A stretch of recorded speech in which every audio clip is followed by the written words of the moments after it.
আর পশ্চিমারা মনে করে বিজ্ঞান হলো মানদণ্ড, কোনো কিছুকে বিচার করার সবচেয়ে বড় মানদণ্ড বিজ্ঞান।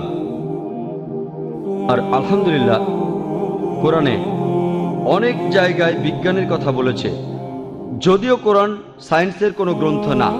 SCIENCE, এটা হচ্ছে সাইন্স মানে চিহ্ন, SIGNS। আর ৬,০০০-এরও বেশি সাইন বা আয়াত রয়েছে পবিত্র কোরআনে, যার মধ্যে হাজারেরও বেশি আয়াতে বলা হয়েছে বিজ্ঞানের কথা। যারা আমার লেকচার শুনেছেন, যার বিষয় ছিল কোরআন ও আধুনিক বিজ্ঞান মানানসই নাকি বেমানান, অথবা কোরআন ও আধুনিক বিজ্ঞানের বিরোধ ও নিষ্পত্তি, যেখানে প্রমাণ করেছিলাম আলহামদুলিল্লাহ যে কোরআন বিজ্ঞানের চেয়ে অনেক এগিয়ে।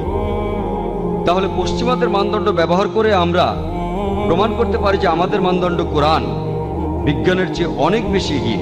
তারা আজ যা বলছে সেটাই কোরআন বলেছে ১৪০০ বছর আগে। তারা বিজ্ঞান ও প্রযুক্তিতে এখন অনেক উন্নত।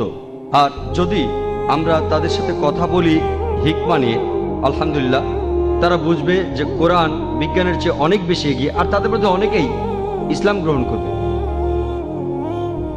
তৃতীয়ত, আলহামদুলিল্লাহ পশ্চিমারা যুক্তি দিয়ে বুঝতে চায়।